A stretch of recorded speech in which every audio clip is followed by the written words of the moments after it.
నమస్కారం అందరికీ. ఇప్పుడు మనం ఇంటర్మీడియట్ ఫస్ట్ ఇయర్ వాళ్ళకి సివిక్స్ సబ్జెక్ట్ చూస్తున్నాం కదా. సో ప్రీవియస్ వీడియోలో మనం యూనిట్ లెవెల్లో ఏవైతే ఇంపార్టెంట్ క్వశ్చన్స్ ఉన్నాయో అవి కంప్లీట్ చేసాము. ఇప్పుడు మనం యూనిట్ 12లో ఏవైతే ఇంపార్టెంట్ క్వశ్చన్స్ ఉన్నాయో అవి చూద్దాము. సో యూనిట్ 12 మనకి ఫార్మ్స్ ఆఫ్ గవర్నమెంట్. సో ఈ యూనిట్ నుంచి మనకి ఇంపార్టెంట్ ఎస్సే ఆన్సర్స్ ఏమీ లేవన్నమాట. సో ఇందులో మనకి షార్ట్ ఆన్సర్ ఒక్కటే ఇంపార్టెంట్ ఉంది, వెరీ షార్ట్ ఆన్సర్స్లో కూడా ఏమి ఇంపార్టెంట్ లేవు. సో ఆ షార్ట్ ఇంపార్టెంట్ క్వశ్చన్ ఏంటంటే, explain the merits and demerits of presidential form of government. So ఏవైతే మెరిట్స్ ఇంకా డిమెరిట్స్ ఉంటాయో ప్రెసిడెన్షియల్ ఫార్మ్ ఆఫ్ గవర్నమెంట్లో అవిటిని ఎక్స్ప్లెయిన్ చేయమని అడుగుతున్నారు. సో ఫస్ట్ మనకి మెరిట్స్ ఏంటి? More democratic. సో ఇలా ప్రెసిడెన్షియల్ ఫార్మ్ ఆఫ్ గవర్నమెంట్ ఉండడం వల్ల ఎక్కువ డెమోక్రటిక్ ఉంటుందన్నమాట. In presidential form of government it is set to be more democratic because of two principles: checks and balances, theory of separation of powers. So వేటి వల్ల? ఈ two principles వల్ల అంట. Checks and balances, theory of separation of powers. Next stable government. So government అనేది స్టేబుల్గా ఉంటుందంట. 5 years అయిన తర్వాత చేంజ్ అవుతూ ఉంటుందన్నమాట, ఎలాంటి గొడవలు అలాంటివి ఏం లేకుండా. Efficient governance. Power is concentrated in the hands of executive, so it can take decisions and work promptly. So ఏవైతే పవర్ ఉంటుందో అది ఎగ్జిక్యూటివ్ హ్యాండ్స్లో ఉంటుందంట. ఇంకా డెసిజన్స్ ఇంకేమన్నా ఇంప్లిమెంటేషన్స్ చేయాలన్నా సరే ఎగ్జిక్యూటివే తీసుకుంటాడంట అవన్నీ. Responsibility for popular. President is not responsible for legislature and always president is responsible for the people. So president అనేవాడు లెజిస్లేచర్కి రెస్పాన్సిబుల్ కాదంట, బట్ పీపుల్కి రెస్పాన్సిబుల్ అంట. ఎవరు? President. Next independent legislature. Since the legislature cannot be controlled by the executive, it can be more independent.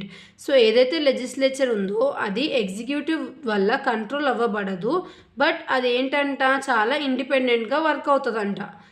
ఏ ఫామ్లో? Presidential form of government ఉండడం వల్ల. So demerits ఏంటివి?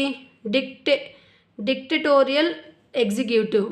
So ఏదైతే డిక్టటోరియల్ ఎగ్జిక్యూటివ్ ఉందో ఎందుకు వస్తుంది? The presidential executive is likely to be authoritarian.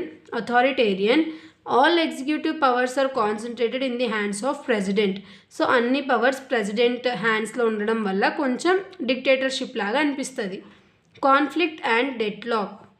Legislature and executive works independently. Conflicts between the executive and legislatures lead to the deadlock in the administration. So ఏదైతే legislature ఇంకా executive ఉన్నారో వాళ్ళు ఇండిపెండెంట్గా work చేయడం వల్ల కొన్ని కాన్ఫ్లిక్ట్స్ అనేటివి erase అవుతాయంట. దానివల్ల మనం ఏదైతే ఇంప్రూవ్మెంట్స్ చేయాలి లేదంటే ఇంప్లిమెంటేషన్స్ చేయాలో అందులో మనకి ఎఫెక్ట్ అవుతుంది అన్నమాట. Next absence of accountability. The executive is not accountable to the legislature nor it is accountable to the people.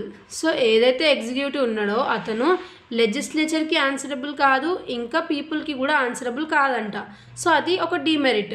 No coordination between executive and legislature. So ఏదైతే ఈ ప్రెసిడెన్షియల్ ఫార్మ్ ఆఫ్ గవర్నమెంట్ ఉందో అందులో ఎవరైతే executive ఇంకా legislature ఉన్నారో వాళ్ళిద్దరి మధ్యలో coordination అంత మంచిగా ఉండదంట. Insignificant position of legislature. So legislature ఏదైతే పొజిషన్ ఉందో అది సెకండరీగా మారిపోతుందంట ప్రెసిడెన్షియల్ ఫామ్లో, ఎగ్జిక్యూటివ్ది ప్రైమరీగా మారిపోతుందంట. సో ఇది మనకి merits and demerits of presidential form of government. ఇది ఒక్కటే షార్ట్ ఆన్సర్స్లో ఇంపార్టెంట్ క్వశ్చన్ ఉంది మనకి ఈ లాస్ట్ యూనిట్ నుంచి. వెరీ షార్ట్ ఆన్సర్స్లో కూడా మనకి ఏం ఇంపార్టెంట్ లేవు ఇందులో, ఓన్లీ షార్ట్ ఆన్సర్స్ల నుంచి ఈ ఒక్క క్వశ్చన్ ఇంపార్టెంట్ ఉంది. ఈ యూనిట్ నుంచి ఇది నేర్చుకుంటే సరిపోతుంది.